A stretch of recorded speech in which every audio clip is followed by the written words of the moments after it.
नमस्कार दोस्तों। क्या हार का डर नरेंद्र मोदी के सिर पर इतना चढ़ गया है कि वो बुजुर्ग महिलाओं, सम्मानित और शहीदों की परिवार की महिलाओं का भी अपमान करेंगे? क्या नरेंद्र मोदी इतने डरपोक हो गए हैं कि नेपाल जैसा देश भी अब भारत के कई हिस्सों को अपने मानचित्र में दिखाएगा, यानी मैप पर दिखाएगा? और क्या नरेंद्र मोदी इतनी साजिश करता हो गए हैं कि वो संदेश खली में महिलाओं के द्वारा उन्हें भड़काकर झूठी शिकायतें देने की साजिश रचवाएंगे? और क्या नरेंद्र मोदी से इतना यह देश तंग आ चुका है कि अब उनकी लोकसभा अध्यक्ष रही और 8 बार सांसद रही सुमित्रा महाजन तक कहने लगी हैं कि अब कट्टर भाजपाई नोटा का बटन दबाएंगे? तो क्या राहुल गांधी की रणनीति से इतना नरेंद्र मोदी डर गए हैं कि अब उन्हें चारों तरफ हार दिखाई दे रही है? और प्रियंका गांधी स्पष्ट रूप से बताती हैं कि शहंशाह क्या क्या करते हैं, कितनी रईसी से। और नरेंद्र मोदी इस देश के लोगों को भिखारी ही बनाए रखना चाहते हैं और यह एहसास कराते हैं कि हम तुम्हें दे रहे हैं तब तुम जिंदा हो, नहीं तो मर जाते। जी हां, बिल्कुल यही हो रहा है। आज हालात क्या हैं, इस पर आपको जाना पड़ेगा और आपको देखना पड़ेगा कि कितनी घृणा फैलाने, कितनी नफरत फैलाने, कितना चुनाव जीतने के लिए खेल किए जा रहे हैं। नरेंद्र मोदी को यदि आप देखें तो नरेंद्र मोदी जो करते हैं वो निश्चित रूप से इस देश के लिए हर तरह से खतरनाक भी है, दुखद भी है। राहुल गांधी की मां, शहीद प्रधानमंत्री राजीव गांधी की धर्मपत्नी और शहीद प्रधानमंत्री श्रीमती इंदिरा गांधी की बहू और भारत के लिए अपना सब कुछ त्यागने वाली सोनिया गांधी, जो लगातार 6 बार भारत की संसद की सदस्य रही, आज भी राज्यसभा सदस्य हैं, और इसके बाद में वो 77 साल की महिला के लिए नरेंद्र मोदी कितनी फूहड़ता से, कितनी जाहिलियत के साथ में, कितने गंदे भाव से, निकृष्ट भाव से और कितने घिनौने काले दिल के साथ में उन्हें करेगी, भाग जाएगी, गई, आई जैसे शब्दों का इस्तेमाल करते हैं। आप कल्पना करिए, जो ऐसे शब्दों का इस्तेमाल करता हो वो क्या होगा। आप सोच सकते हैं वो कितना गिरा हुआ व्यक्ति होगा कि अपने से उम्र में बड़ी 77 साल की महिला, जो बीमार भी हैं और उसके अलावा भी तमाम सारी चीजें, जिन्होंने इस देश के लिए अपना सुहाग खोया है, इस देश के लिए अपना सब कुछ समर्पित किया है, और जब उसके पास यह विकल्प था कि वो भारत में रहे या भारत के बाहर चली जाए, वो भारत की प्रधानमंत्री बने या ना बने, तो उसने न सत्ता को हाथ लगाया, न वो प्रधानमंत्री बनी, और न भाग के गई कि ऐशो आराम की जिंदगी अपने इटली में गुजारती। वो बोली, जहां पर मेरे पति का खून जिस धरती में मिला है, उस धरती में ही मैं भी समाऊंगी, मैं भी वहीं मरना चाहूंगी, वहीं अपनी चिता जलवाना चाहूंगी, और मैं चाहूंगी कि यदि आप चाहते हैं कि मैं इस देश से चली जाऊं तो मेरे राजीव को मुझे लौटा दो, मैं चली जाऊंगी।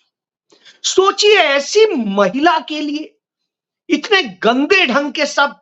और आज ये पहली बार नहीं है, इसके पहले भी आपको याद होगा विधवा पेंशन और न जाने क्या, कांग्रेस की विधवा और न जाने क्या क्या शब्द इस्तेमाल किए थे इस शख्स ने। आज यह बात प्रमाणित हो जाती है, और यूं ही नहीं प्रमाणित होती है, बहुत सारी चीजों से, हरकतों से प्रमाणित होती। दूसरी हरकत, कैसे बदनाम किया जाए विपक्ष की सरकारों को, कैसे सत्ता हासिल किया जाए, उसके लिए क्या क्या खेल किए जाते हैं। आप पूरा इतिहास पलट लीजिए, आज का नहीं 100 साल का इतिहास पलट लीजिए, जहां पर ये लोग सत्ता में होते हैं या नहीं होते हैं। जहां सत्ता में नहीं होते हैं वहां सांप्रदायिक दंगे कराते हैं, और जिस भी दंगे का इतिहास देखिएगा उसकी शुरुआत आरएसएस के लोगों ने की है पूरे देश। आप 1925 से लेके अब तक जितने दंगे हुए हैं उन सब में आप देख लीजिए, जिसमें हमने इतने बड़े पत्रकार पुरोधा गणेश शंकर विद्यार्थी को भी खोया था कानपुर में, वो भी इन्हीं लोगों का किया था। मुस्लिम्स ने उन्हें नहीं मारा, लेकिन वो हिंदू बस्ती में आए तो मार दिए गए। क्यों? क्योंकि दंगे भड़कवाने थे, बदनाम करना था। और इसी तरह से देश की आजादी के बाद भी आप देखिए, चाहे जहां देख, कश्मीर में आग किसने लगाई? इन्होंने लगाई। बंगाल में आग किसने लगाई? इन्होंने लगाई। दिल्ली में आग किसने लगाई? सन 84 का देखिए, 42 एफआईआर दर्ज है, जिनमें कई 100 आरएसएस बीजेपी के कार्यकर्ता हैं जिन्होंने घटनाएं अंजाम दी थी। फिर हिंदू मुस्लिम के तमाम सारे मौजूद हैं, चाहे कासगंज का देख लीजिए, चाहे आगरा का देख लीजिए, चाहे कानपुर का देख लीजिए, चाहे लखनऊ का देख लीजिए, चाहे मुरादाबाद का देख लीजिए, या कहीं का देख ले, भागलपुर का देख लीजिए, मेरठ का देख लीजिए, सब में इन्हीं के हाथ। तो ये साजिशें रचने वाले लोग हैं, और उसी का परिणाम है कि इन्होंने बंगाल में संदेश खली में एक साजिश रची। उस साजिश रचने की बातचीत का एक वीडियो हाथ लग गया, और उससे यह बात खुलासा हो गई कि कैसे महिलाओं को और उनको ब्रेन वॉश किया गया, कैसे कैसे क्या क्या प्रलोभन दिए गए, और कैसे कह के उनसे झूठी शिकायत दिलवाई गई, शोर मचवाया गया। यह है भारतीय जनता पार्टी। बच्ची से कठुआ में गैंग रेप करते हैं, 8 साल की बच्ची से। हाथरस में, चाहे उन्नाव में, चाहे चिन्मयानंद को देखिए, चाहे जिसको देखिए, बीएचयू में, सब यही होते हैं। तो बलात्कारी भी यही होंगे, दंगाई भी यही होंगे, रिश्वतखोर भी यही होंगे। और भ्रष्टाचारियों की तो यह स्थिति है कि आप यदि देखेंगे तो भ्रष्टाचारियों में देखिए, प्रफुल्ल पटेल पे आरोप लगा कि 840 करोड़ का घोटाला, एयरलाइंस घोटाला, इन्हें भाजपा में आ गए, हो गए। 70,000 करोड़ का सिंचाई घोटाला, अजीत पवार भाजपा के पास आ गए, साहब वो हो गए। सुनेत्रा पवार 25,000 करोड़ रुपया का सहकारी बैंक घोटाला, साहब क्लीन चिट दे दी, इनके पास आते। छगन भुजबल महाराष्ट्र सदन घोटाला 13.5 करोड़ रुपए का, इनको भी साहब वो कर दिया। अशोक चौहान 1400 करोड़ रुपए का आदर्श सोसाइटी घोटाला, इनके पास आ गए। एकनाथ शिंदे एम्बुलेंस घोटाला 8,000 करोड़ का, इनके पास आ गए। Pratap Sarnaik money laundering case में 175 करोड़ का, इनके पास आ गए। और झुग्गी पुनर्वास घोटाला 2,000 करोड़ रुपए का, बिना सिद्दीकी, इनके पास आ गए। ये तो मैं सिर्फ महाराष्ट्र के बता रहा हूं, ये देश भर के ढूंढेंगे न जाने कितने मिल जाएंगे। तो ऐसी साजिशें रचने वाले तो इतनी घिनौनी साजिश रचते हैं, जो यह आरोप लगवाया जाता है कि महिलाओं के साथ में मास रेप हुआ। आज तक एक प्रमाण नहीं आया, एक मेडिकल टेस्ट पे नहीं आया, कहीं नहीं आया, लेकिन शोर मचाना है, कुछ भी करना है तो आप कर लो। तो इस तरह की स्थिति है। इसके बाद साजिशें कैसे रचते हैं? कांग्रेस पार्टी दिल्ली के अध्यक्ष थे लवली। लवली से एक चिट्ठी लिखवाई गई। जब गठबंधन अच्छा हो गया आम आदमी पार्टी के साथ में, अच्छी तरीके से लड़ाई लड़ने की बात हो गई, लगा भाजपा हार जाएगी, तो साजिश रची गई। पहले भी ये भाग के भाजपा में चले गए, फिर आए, माफी मांगी, कसम खाई, गुरुद्वारे में कसम खाई कि अब कांग्रेस से कहीं नहीं जाऊंगा, वफादारी से रहूंगा। और फिर उसके बाद में इन्हें जिम्मेदारी दी गई विश्वास करके, और इन्होंने फिर चिट्ठी एक लिख के कहा कि हम इस्तीफा देते हैं पद से, क्योंकि ऐसे ऐसे हो गया, आरोप लगवाए। और उसके बाद में उसी समय आशंका व्यक्त कर दी थी संजय सिंह ने, और अब वो भाजपा में पहुंच गए, ओढ़ लिया। तो यह बताता है कि यह है असलियत में इनकी साजिश। और यह एक उदाहरण नहीं है, कि चाहे जितने उदाहरण देख लीजिए, चाहे महाराष्ट्र में ही देख लीजिए, कांग्रेस पार्टी में ही हुआ करते थे, और उस तरह की स्थिति है। उन्हें गोदी मीडिया कहता है कि नहीं, वो कांग्रेस के पूर्व नेता संजय निरुपम, पूर्व नेता नहीं, वो शिवसेना शिंदे गुट में शामिल हो चुके हैं, लेकिन कांग्रेस को कटघरे में खड़ा करने का तरीका ये आज तक जैसे चैनल करते हैं।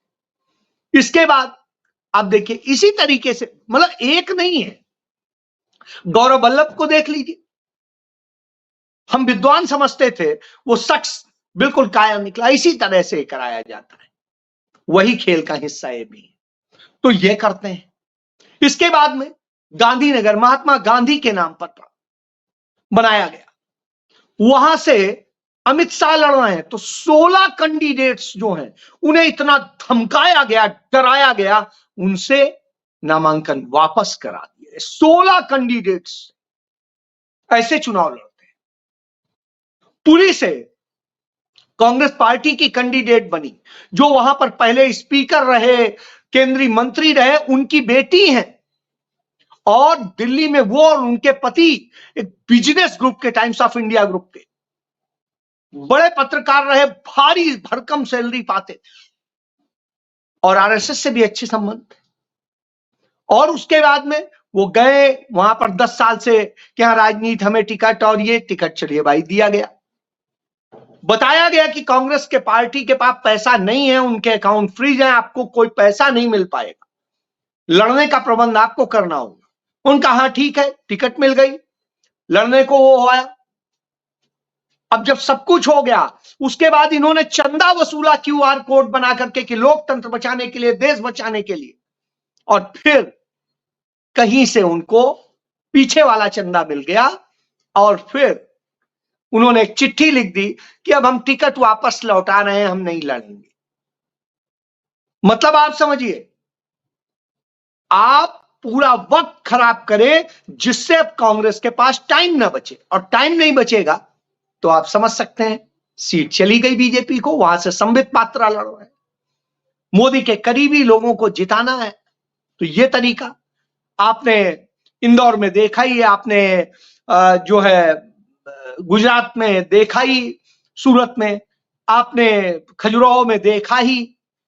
तो ये एक उदाहरण नहीं है, ऐसे लगातार उदाहरण आ रहे हैं, इस तरह से स्थितियां हो रही। तो इन्हीं खेल का एक ये हिस्सा है। तो साहब ये खेल होता है। इसके बाद में आप याद करिए इसका असर क्या है। इसका असर ये है कि इंदौर से 8 बार की सांसद रही भारतीय जनता पार्टी, नरेंद्र मोदी सरकार में लोकसभा अध्यक्ष रही सुमित्रा महाजन। उन्होंने कहा कि बीजेपी के जो पुराने समर्पित सिद्धांतवादी लोग थे, उनके मुझे बार बार फोन आ रहे हैं, बात हो रही है, लोग कह रहे हैं भाजपा ये क्या कर रही है, गर्त में जा रही है, बेइज्जती हो रही है। तो कहती है भाजपा के उन लोगों ने, और फैसला किया है हमने कि हम नोटा का बटन दबाएंगे मगर भाजपा को वोट नहीं देंगे। सुमित्रा महाजन के यहां से कहा जा रहा है, और बाकायदे इंटरव्यू में उन्होंने कह दिया है बात। अब आप समझिए, तो यह भाजपा के लोग कह रहे हैं, भाजपा के शीर्ष लोगों से कह रहे हैं, सम्मानित लोगों से कह रहे हैं, जिन्होंने भाजपा को खड़ा किया है, जिंदा किया है। तो यह स्थिति है।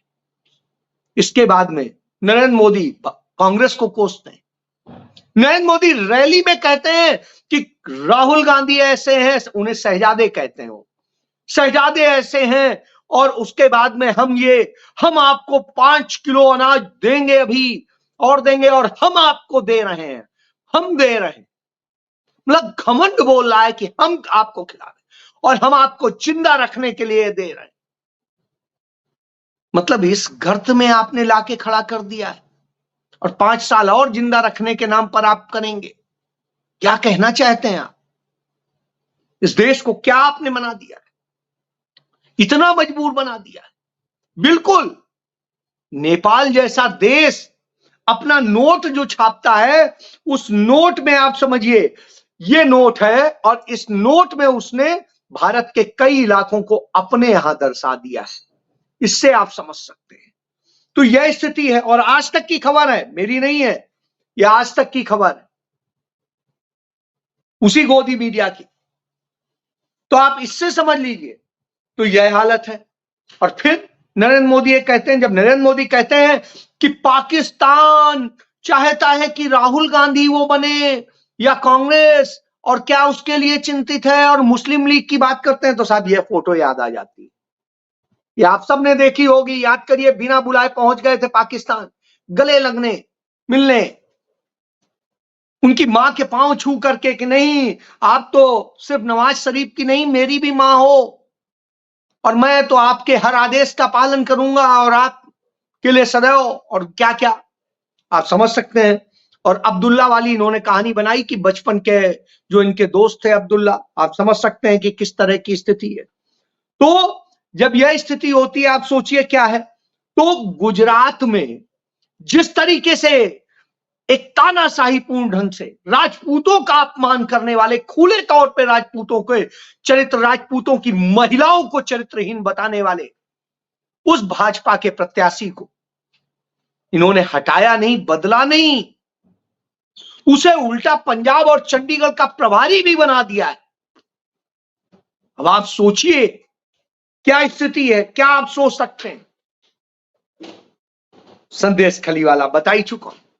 इस पर लोग कहते हैं कि इतना झूठा प्रधानमंत्री, इतना मक्कार प्रधानमंत्री कौन हो सकता है, इतना निकृष्ट बात करने वाला कौन हो सकता है। लेकिन हमारे देश का जो तथाकथित मीडिया है, वो तो सच दिखाता नहीं है, बात भी नहीं करता है, कुछ नहीं करता है।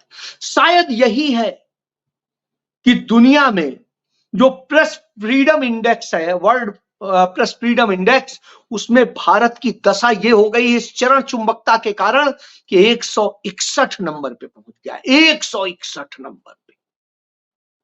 सोचिए आप, इतनी बुरी हालत में भारत आ गया है, ये हालत हो गई है। तो इस तरह की स्थिति है, और जिस तरह से मैंने बताया, संजय निरुपम जैसे लोग इस तरह की वो करते हैं, और आज तक जैसा चैनल उसे पूर्व कांग्रेस बता करके कांग्रेस को बदनाम करने के एजेंडे चलाता है। तो यह स्थिति है। क्यों हो रहा है? क्योंकि नरेंद्र मोदी डर गए, उन्हें राहुल गांधी से इतना डर लगने लगा है, गांधी परिवार से इतना डर लगने लगा है, कांग्रेस से इतना डर लगने लगा है कि कैसे करें। और खुद का डर इतना है कि कश्मीर में जहां 370 चिल्लाते थे, वहां कश्मीर में 3 सिर्फ लोकसभा सीटें हैं, 3 में से 1 में भी लड़ने की हिम्मत नहीं करी, 1 में भी। यह भी नहीं कह सकते कि उनका कोई गठबंधन लड़ा, नहीं, लड़ने की हिम्मत नहीं करी। यह हालत आप समझ सकते हैं। इस तरह के हाल हो तो आप जान जाइए कि देश में क्या होने जा रहा है। हालत यह है कि देश में अब इससे ज्यादा बुरी स्थिति कोई नहीं हो सकती है। वह स्थिति कर दी है नरेंद्र मोदी। तब नरेंद्र मोदी क्या कहते हैं कि हमारे तीसरे काल में गारंटी, किस बात की गारंटी? नफरत की किस बात की गारंटी? बदतमीजी की किस बात की गारंटी?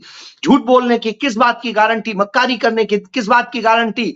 चीन और नेपाल और मालदीव और ऐसे तमाम सारे छोटे बड़े तमाम देशों के आगे सरेंडर कर जाने वाले, लौट जाने वाले प्रधानमंत्री की किसकी गारंटी? इस देश को की जमीनें कब्जा करा देने वाले प्रधानमंत्री की किसकी गारंटी? इस देश को बेच देने वाले की, बेरोजगार बना देने वाले की, भुखमरी बना देने वाले की। यह स्थिति है तो इन पर अब देश की जनता सवाल पूछ रही है, वो पूछ रही है कि क्या है। तो यह हालत है, इससे आप समझ सकते हैं। तो इसलिए आप समझ लीजिए कि क्या है। वहीं दूसरी तरफ इस देश की जनता कैसे खड़ी है, यह आप देख लीजिए।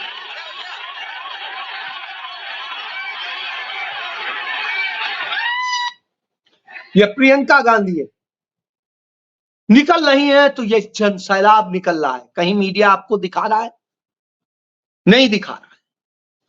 इससे मोदी डर गए, इससे, यही डर है। क्योंकि राहुल गांधी ने जो गेम प्लान किया है, मोदी की हवा खराब है। उन्हें अब सही राहुल गांधी कहते हैं कि 150 भी आता मुश्किल लग रहा है। चलिए मैं 150 से बढ़ा देता हूं, लेकिन इतना जरूर कहता हूं किसी हालत में 200 नहीं आते। सरकार इंडिया गठबंधन बनाने जा रही है, यही डर है। क्योंकि यह सरकार बनी है इंडिया गठबंधन की तो मोदी जेल की सलाखों के पीछे होगा। ये भ्रष्टाचारी जिनको उसने बचा के खड़ा किया है वो जेल के पीछे हो।